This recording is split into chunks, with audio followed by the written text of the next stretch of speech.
My dearest friend in the neighboring world, I hope this message finds you well, wherever you may be reading or listening to these words from my reality. Or where do I even begin? I woke up this morning to the most extraordinary thing, though I suppose for us here it's become rather ordinary, hasn't it? My grandmother's voice drifted through the morning mist again, whispering through the kettle's steam as I made my tea. "Morning, love," she said, clear as daylight. "Don't forget your umbrella today." And wouldn't you know it, by afternoon it was absolutely pouring. She's been gone 3 years now, but honestly, some mornings I swear she's more punctual than the postman. You see, in our world, death isn't quite the final curtain we once thought it was. The post-life realm, what we've come to call the echo spaces, they exist right here alongside us, tucked into the gaps between our everyday moments like morning mist settling in garden corners. I remember when I first learned about this as a child, probably around 8 or 9. My teacher, Mrs. Henderson, she had this wonderful way of explaining it. She said, think of reality like a thick wool jumper, children. What we call the living world is the outer surface. But there are layers underneath. Threads woven together so tightly they seem solid, but with little spaces in between. The echo spaces, she continued, they're not above us or below us or far away. They're right here, in those spaces between the threads. And sometimes, if conditions are just right, we can hear whispers coming through. The breakthrough, you see, came about 40 years ago, when Dr. Eleanor Whitfield discovered that sound doesn't just travel through our dimension, it resonates across dimensional boundaries. Not all sound, mind you, but specific frequencies, especially those carrying emotional resonance from the speaker. What's fascinating is how simple the observation process actually is. No expensive laboratory equipment needed. You can build a basic echo listener with items from any electronics shop, a simple amplifier, some copper wiring arranged in what we call a memory coil, and a few crystals, usually quartz, though amethyst works wonderfully too. The science behind it? Oh, it's quite elegant really. You see, certain environmental sounds act as natural carriers for echo voices. Running water, particularly streams and rivers, they create a sort of acoustic bridge. The way water molecules vibrate, they seem to pick up and amplify frequencies from the echo spaces. Wind through trees, especially older trees with deep roots, that works beautifully too. There's something about the age of the wood, the way it's absorbed years of sound and emotion. My neighbor swears by the old oak in her garden, claims she has her clearest conversations with her late husband while sitting beneath its branches on windy afternoons. But here's what truly amazes me, and I think this will fascinate you too. We've actually mapped the overlaps. There are cartographers now, professional echo mappers, who chart where the living spaces and echo spaces intersect most strongly. London, for instance, has incredible echo density around the old churches and cemeteries, obviously, but also in the underground stations. Something about all those years of human emotion, millions of hellos and goodbyes echoing through those tunnels. The British Museum is practically humming with echo activity, centuries of scholarly passion embedded in those walls. We have daily reconnection forecasts now, just like weather reports.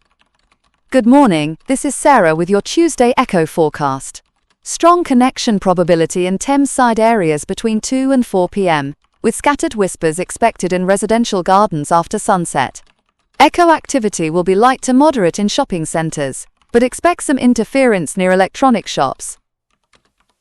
And there are etiquette rules, naturally. We learned early on that some boundaries must be respected. Rule number 1, always announce yourself when opening a connection. Hello, this is Margaret calling to the echo spaces. Is anyone there who knows me? It's considered terribly rude to eavesdrop on conversations not meant for you. Rule number 2, and this is crucial, respect the silence. If an echo voice doesn't respond, don't keep calling. They have their own lives, their own activities in the echo spaces. Just because they've passed doesn't mean they're sitting by some cosmic telephone waiting for us to ring. The connection goes both ways, it's not just us reaching out to them, they reach back to us too. My friend Janet's father, he helps her with her garden still. She'll be struggling with some plant disease, muttering to herself about brown leaves, and suddenly she'll hear his voice carried on the breeze. Try copper sulfate, love, but dilute it properly this time. This two-way communication has had the most profound psychological effects on our society. Grief, while still present, has transformed entirely. We don't have that same sense of permanent loss, that crushing finality. Instead, there's this ongoing relationship, this continuation of connection that evolves and changes. Funerals have become something quite different too. Instead of final farewells, they're more like first connection ceremonies. We gather not just to mourn, but to help establish that initial bridge between our loved one and the living world. The deceased's voice, captured in the hours after passing, becomes the tuning fork, if you will, that helps us find their frequency in the echo spaces. I was at my cousin's ceremony last month. Rather than ending with rest in peace, the minister concluded with, "Begin your echo journey and may your voice find its way home to those who love you." There wasn't a dry eye in the house, but they were tears of anticipation rather than despair. But I must tell you, it's not all smooth sailing. We've had to develop what we call connection dependency therapy. Some people become so reliant on echo conversations that they stop living their own lives. They sit for hours by their echo listeners, waiting for voices from the past instead of creating new experiences in the present. There's a support group in my neighborhood actually. They meet every Thursday evening at the community center. Echo Balance Anonymous, they call themselves. People share stories about learning to limit their connection time, about finding healthy boundaries between the living world and the echo spaces. Dr. Patricia Lawson, she's one of our leading echo psychologists. She's developed something called intermittent connection therapy. The idea is that just like muscles need rest between exercises, our emotional connections to the echo spaces need breaks too. She recommends what she calls silent Sundays, full days where people disconnect from all echo activity. The echo voices will be there when you return, she always says, but you need time to process your own experiences, to create new memories and feelings that aren't influenced by voices from the past. The science of connection intent is absolutely fascinating. Dr. Marcus Chen's research team has discovered that echo spaces respond to emotional intention more than specific words or sounds. They call them interference windows, these moments when the barrier between dimensions becomes permeable, but only when opened by genuine need or love. You can't force a connection, you see. You can have the best equipment, perfect environmental conditions, but if you're approaching with selfish motives or artificial emotions, the window simply won't open. It's as if the echo spaces themselves have some kind of built-in authenticity detector. This has led to some fascinating legal and ethical questions. What happens when someone in the echo spaces shares knowledge or reveals information that could be valuable in our world? Patents filed by deceased inventors, for instance, or historical secrets revealed by long-dead witnesses. We have echo courts now, specialized legal bodies that deal with these situations. Just last year, there was a famous case where a woman claimed her great-grandfather, who had worked on early aviation designs, had shared blueprints for a revolutionary engine through echo connection. The court had to determine who owns intellectual property that comes from the echo spaces. Can deceased individuals still hold patents? How do we verify that echo information is genuine and not the product of wishful thinking or fraud? Speaking of fraud, oh my, that's become quite the problem. Echo scammers, we call them. People who use sophisticated audio equipment to impersonate deceased relatives, usually targeting elderly folks or the recently bereaved. They prey on people's desperate desire to connect with lost loved ones. But we've developed detection methods. Real echo voices have what researchers call dimensional distortion, tiny irregularities in pitch and timing that can't be artificially reproduced. Plus, authentic echo communications contain information that only the deceased would know, intimate details, and shared memories that fraudsters can't possibly fake. There's even a professional body for this now, the Institute of Echo Authentication. They train specialists who can distinguish between genuine echo communications and artificial reproductions. It's become quite a respected field, requiring knowledge of acoustics, psychology, and even a bit of what some might call intuitive sensitivity. The way we handle knowledge and skills from the echo spaces has evolved into quite a sophisticated system. We have echo heritage protocols that govern how information from deceased family members can be used. Generally speaking, Knowledge shared willingly through echo connections belongs to the family line, but it can't be commercialized without consensus from all living relatives. There are professionals now called echo mediators. These are people with particularly strong connection abilities who help facilitate communication between families and their deceased members. It's not quite the same as the old spiritualist mediums. These mediators use proper equipment and follow strict ethical guidelines. My neighbor's daughter is training to be an echo mediator, actually. The coursework is quite rigorous.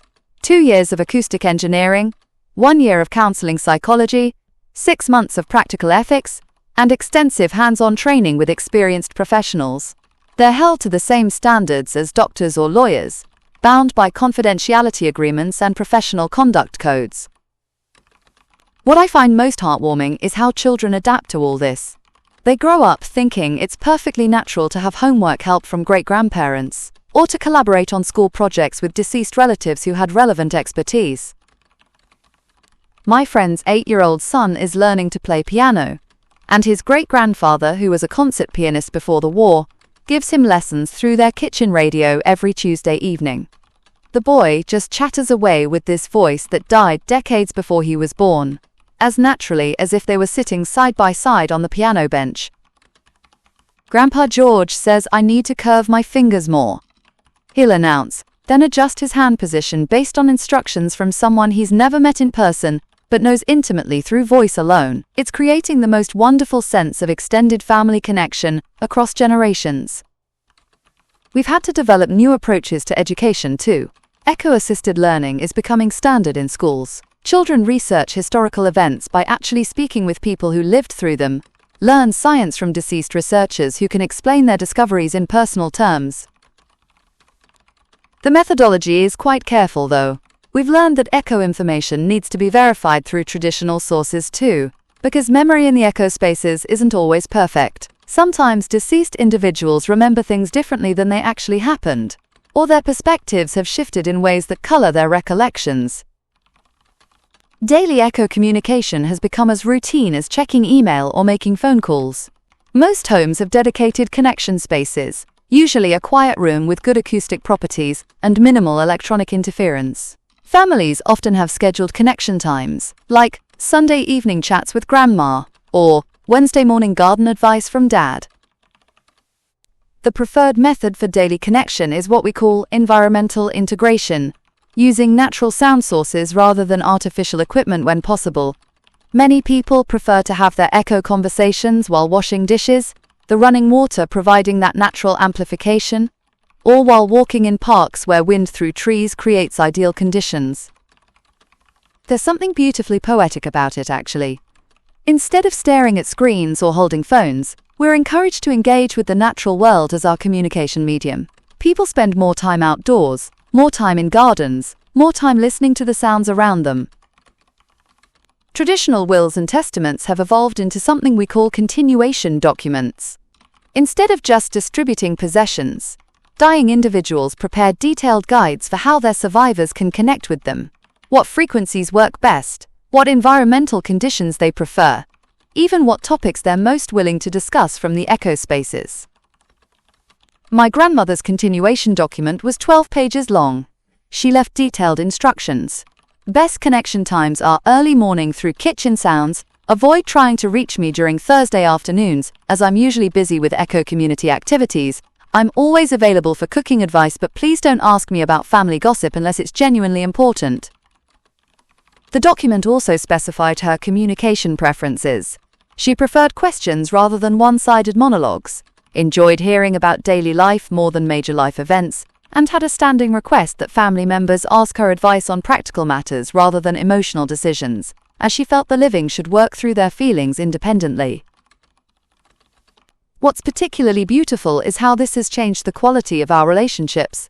People pay much more attention to their conversations while their loved ones are alive, knowing that the patterns of communication they establish will continue after death. Families spend more time asking meaningful questions, sharing daily details, building the kind of conversational intimacy that translates well to echo communication. There are questions we've learned to ask while people are still living. What would you want us to know about your childhood that you've never told us? What practical skills do you have that you'd like to pass on? What are your favorite memories with each of us? How would you prefer we remember you? These become the foundation for rich echo relationships later. Group connections have become quite special too. Extended families often gather for family echo circles, where multiple deceased relatives can communicate simultaneously through a shared connection setup. Christmas at my cousin's house includes not just the living family members but also voices from 3 generations of grandparents, great aunts and great uncles, all chatting and catching up together. The coordination can be quite complex though. Deceased family members apparently maintain some form of social structure in the echo spaces, and they need to agree among themselves about who speaks when during these group connections. My great-aunt tends to monopolize the conversation, just as she did in life, so the family has learned to specifically ask for other voices. What we've discovered is that echo voices maintain their personalities quite intact. My grandfather is still as stubborn about politics as ever. My late aunt still tells the same types of jokes. My childhood dog. Oh yes, animal connections work too, though they communicate through feeling and rhythm rather than words. My old collie still gets excited when we mention walks or car rides. Animal echo communication is perhaps the most touching aspect of all this. They don't use language, naturally, but they can convey emotions, warnings, comfort. A cat might purr through the rustling of leaves when their former owner is sad, or a dog might send feelings of excitement and tail-wagging energy when children are playing in the garden they once loved. The ethics around animal echo communication are simpler in some ways.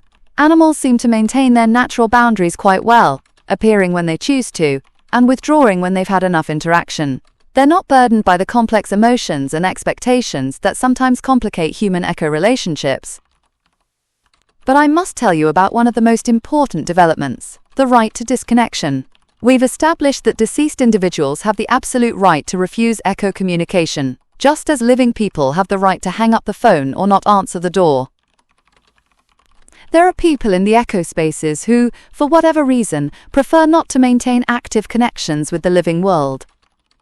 Perhaps they're processing their own transition, or working through relationships and experiences we can't understand.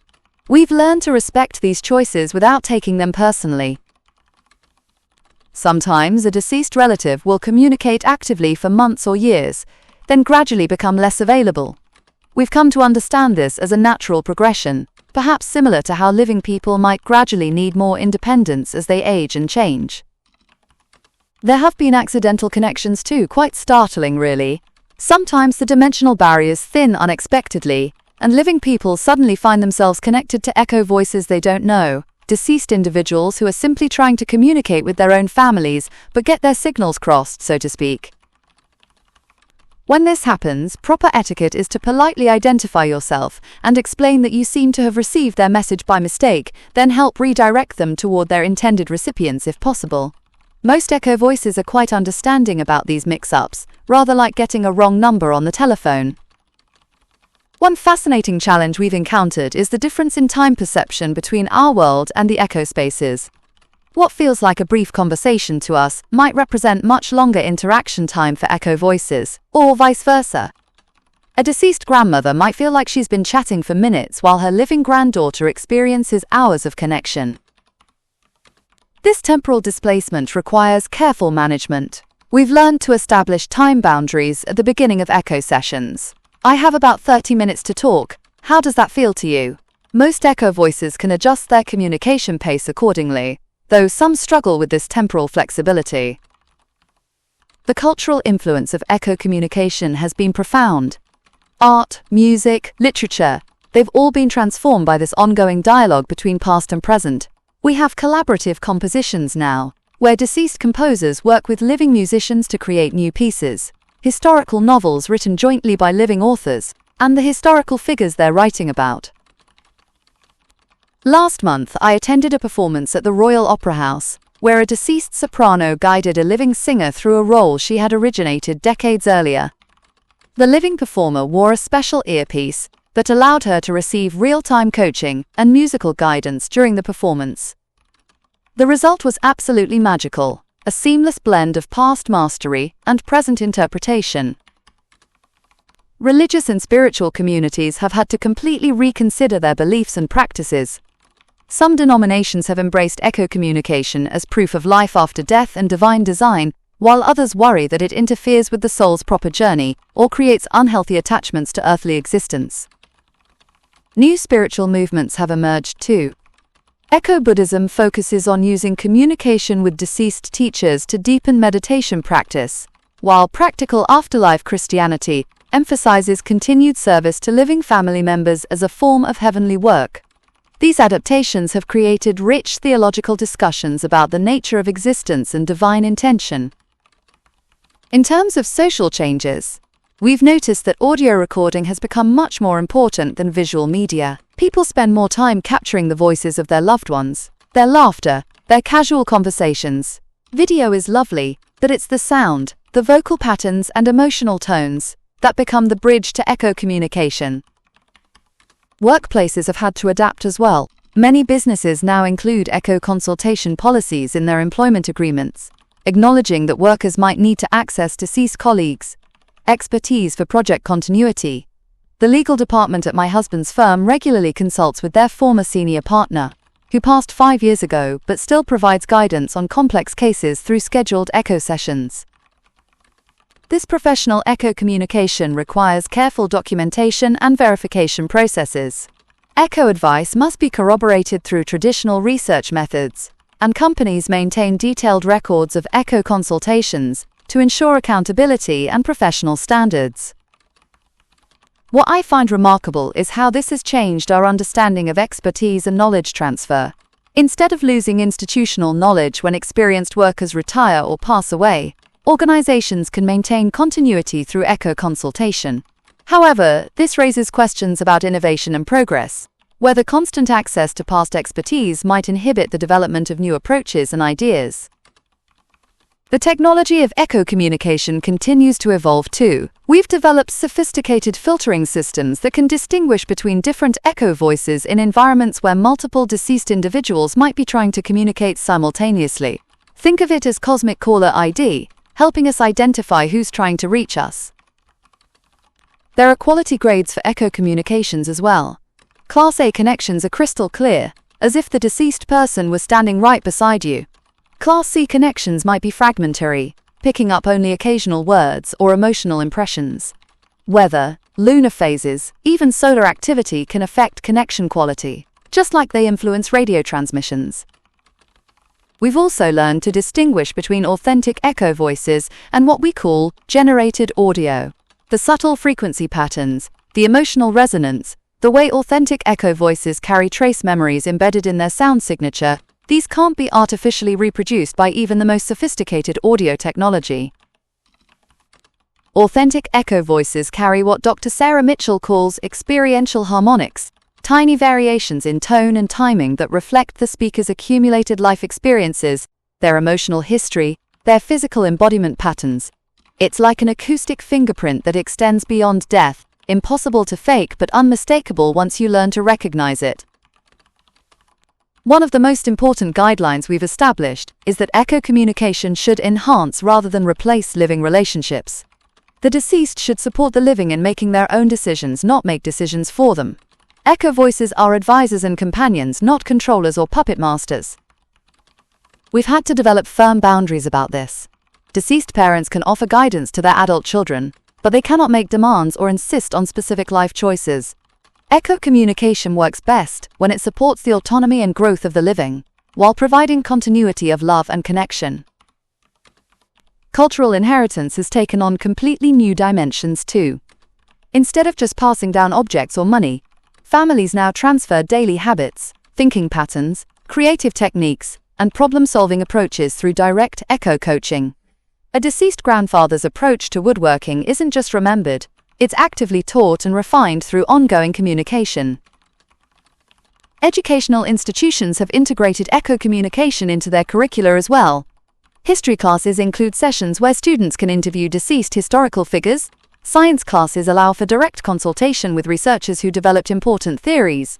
Literature classes can include discussions with dead authors about their work and intentions. The verification and assessment challenges are significant, of course. How do you grade a history paper that includes original research through echo communication? How do you ensure that students are actually connecting with historical figures and not simply imagining conversations based on their existing knowledge? We've developed rigorous authentication protocols for educational echo communication. Students must provide detailed transcripts of their echo conversations, including information that wasn't previously documented in historical sources. These transcripts are then verified by multiple independent echo mediators and cross-referenced with other historical evidence. What's particularly exciting is how echo communication has expanded our understanding of historical events. We're learning about daily life experiences, personal motivations, and behind-the-scenes details that traditional historical records never captured. It's like having access to the ultimate primary source archive. There are transparency requirements too. Any information gained through echo communication that affects public policy, legal decisions, or historical understanding must be made available for independent verification. We can't have secret knowledge from the echo spaces, influencing important societal decisions without proper scrutiny. The prevention of echo fraud has become quite sophisticated. We have forensic echo analysts who can detect artificial audio manipulation, verify the authenticity of claimed historical echo communications, and identify patterns that suggest fraudulent activity. It's become as rigorous as any other form of evidence verification. Music and echo communication have developed the most beautiful relationship. Composers in the echo spaces can collaborate with living musicians by influencing instrumental resonances, suggesting melodic variations through environmental sounds, even coordinating rhythm through natural patterns like rainfall or bird songs. The Royal Philharmonic has a Deceased Composers series, where they perform new works created through collaboration between living orchestra members and echo voices of famous composers. These pieces have a distinctive quality, combining classical mastery with contemporary performance capabilities in ways that are absolutely breathtaking.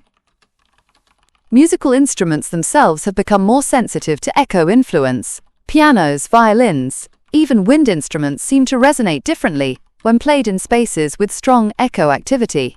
Musicians report that their instruments sometimes feel like they're being guided by invisible hands, helped to find notes and expressions they couldn't achieve on their own. But we've also recognized the importance of disconnection periods. During times of war, natural disasters, or social crisis, we sometimes implement echo silence protocols, temporary cessation of echo communication, to allow both living and deceased communities to process traumatic events without interference. These silence periods serve multiple purposes. They prevent the deceased from becoming overwhelmed by the distress of living relatives. They encourage living people to develop their own coping strategies and resilience. And they allow both communities to maintain appropriate boundaries during difficult times. The ethics of commercial echo communication remain quite strict.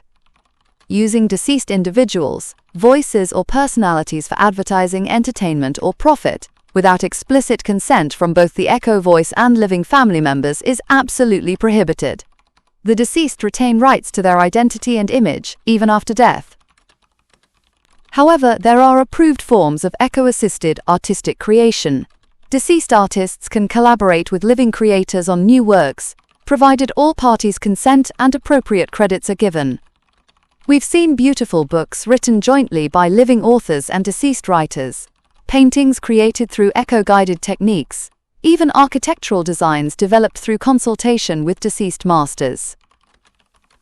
The participatory art movement has been revolutionized by echo communication. Theatre performances where deceased playwrights provide real-time direction to living actors, sculpture projects guided by echo voices of master craftsmen, dance pieces where deceased choreographers coach living performers, all creating entirely new forms of artistic collaboration. There are people who choose to avoid echo communication entirely, and their rights are absolutely protected. The Living Focus movement advocates for engaging fully with present-moment existence without influence from past voices. They argue that constant access to deceased advice might prevent living people from developing their own wisdom and judgment. These echo-abstainers have created communities and support networks for people who prefer to maintain traditional boundaries between life and death.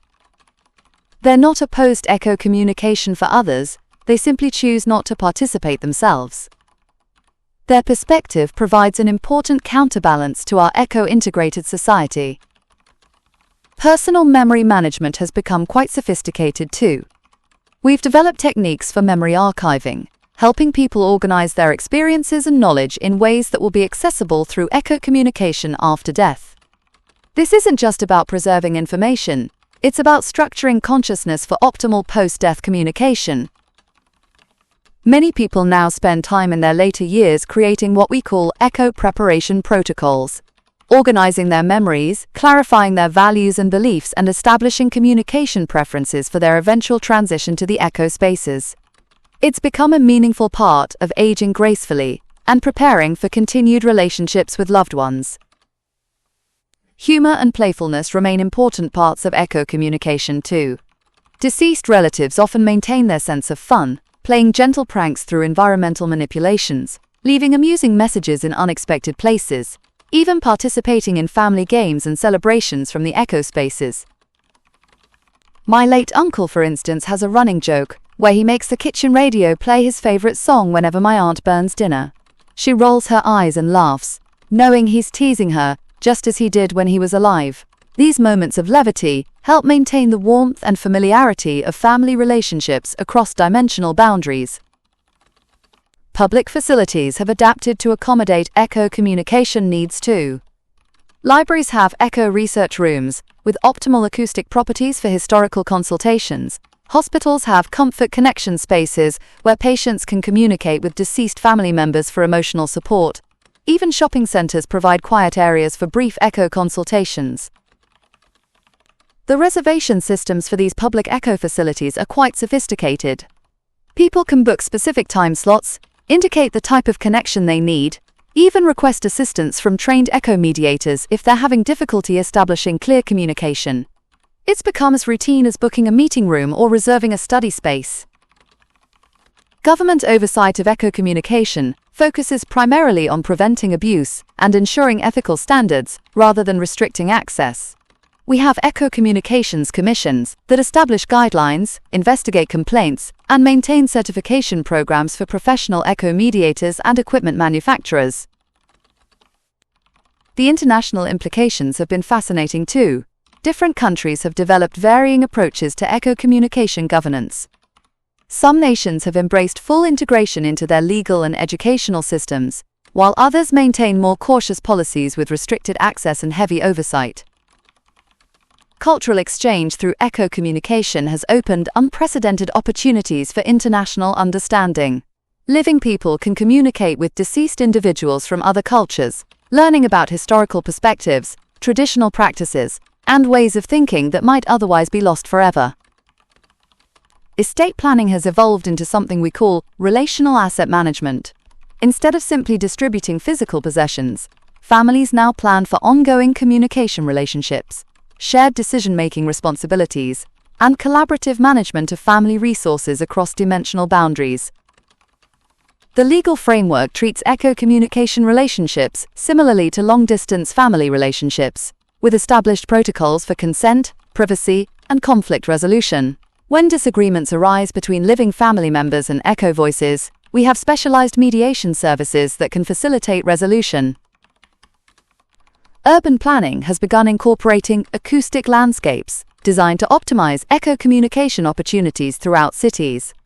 Parks with sound-enhancing natural features, residential areas with reduced electronic interference, even transportation systems designed to minimize disruption to echo frequencies. The nighttime soundscapes of our cities have been completely redesigned too. Instead of trying to eliminate all noise, urban planners now focus on creating harmonious sound environments that support echo communication while maintaining peaceful conditions for sleep and rest. One of the most profound changes is in how we understand the end of conversations with deceased loved ones. In our world, it's not the deceased person who decides when to end communication. They maintain agency over their participation just as they did in life.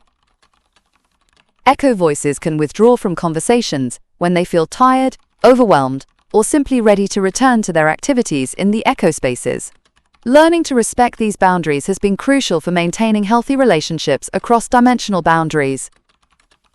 The transition of voices and memories to future generations has become a beautiful family tradition. Grandparents often work with their adult children to prepare echo communication protocols that will eventually be passed to grandchildren, creating multi-generational communication networks that span decades. These family echo networks become incredibly rich over time. Great-grandchildren can receive guidance not just from their immediate deceased relatives, but from entire lineages of ancestors who remain connected and engaged with family development across generations. What strikes me most is how this has changed our relationship with silence itself. We've learned to treasure the quiet moments, the times when no echo voices are present, as opportunities for reflection and independent thought. Silence isn't empty anymore, it's full of potential, a space where both living and deceased can rest and renew themselves. The cultural understanding of death and dying has been completely transformed. Children grow up without the terror of permanent loss that previous generations experienced. Death is seen as a transition rather than an ending, a change in the nature of relationship rather than its termination. This doesn't mean we take death lightly, quite the opposite actually. The knowledge that relationships continue in modified form makes people more conscious of how they treat each other while alive, knowing that hurtful words or unresolved conflicts might persist across dimensional boundaries. Family therapy has expanded to include echo family counseling, where living family members and deceased relatives work together to resolve long-standing conflicts, heal old wounds, and strengthen their ongoing relationships. These sessions require specialized therapists, trained in both psychology and echo communication techniques. The most beautiful aspect, I think, is how echo communication has preserved the voices of ordinary people, not just the famous or historically significant. Every family can maintain their own oral history, their own collection of wisdom, stories, and perspectives that might otherwise be lost to time. My grandmother's recipe for her famous Christmas pudding, complete with her commentary about ingredient substitutions and timing adjustments, has been preserved through echo communication far more completely than any written recipe ever could be. Future generations will not only have the instructions but also her voice, her enthusiasm, her little jokes and warnings. The preservation of languages and dialects has been revolutionized too. Endangered languages live on through echo voices of their native speakers, allowing linguists and cultural preservationists to maintain pronunciation, idioms, and cultural contexts that written records simply cannot capture.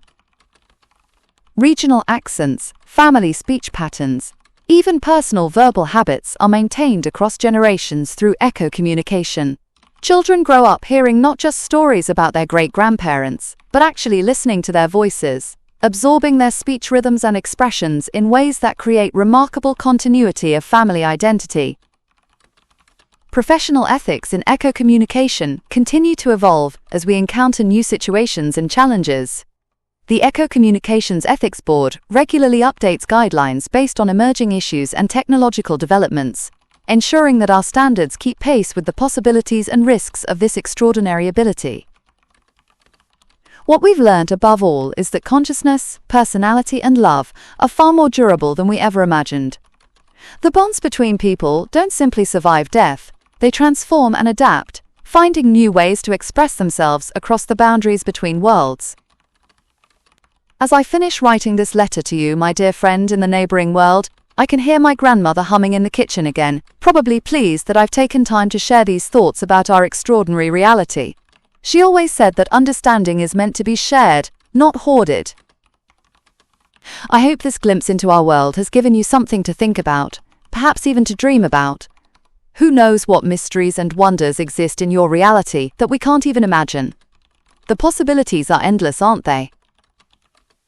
Until we meet again in whatever form that might take, I remain your devoted friend from the world where love speaks across dimensions, where death is just another way of being present, and where every goodbye contains the promise of hello. With all my affection from the echo spaces that surround us. Your friend in the neighboring world. Oh my, excuse me. Well, that brings me back to the present moment, doesn't it? Thank you so very much for listening to this rather long letter from my world to yours. I do hope you found it as fascinating as I find it to live here every day. If you enjoyed this glimpse into our parallel reality, I'd be absolutely delighted if you'd give this video a thumbs up and subscribe to our Multiverse Penpals channel. Your support means the world to us, quite literally. And please, do leave a comment. I'd love to hear about the wonders and oddities of your own world. Speaking of support, if you'd like to help us continue creating these audio journeys between worlds, there's a QR code in the bottom right corner of your screen, or you can find a donation link in the video description below. Every contribution helps us maintain our equipment and keep these interdimensional postal services running smoothly. And while you're checking the description, you'll find links to our other series as well. Different voices from different parallel worlds, each with their own remarkable stories to share. There's quite a collection building up, and I think you'll find something that speaks to you. Thank you again for taking this journey with me today, for opening your mind to the possibilities of other realities, and for being part of our growing community of interdimensional friends. I'll be back soon with another letter from another world, and I do hope you'll join me then. Until next time, keep listening for the echoes in your own world. You never know what voices might be trying to reach you. Goodbye for now.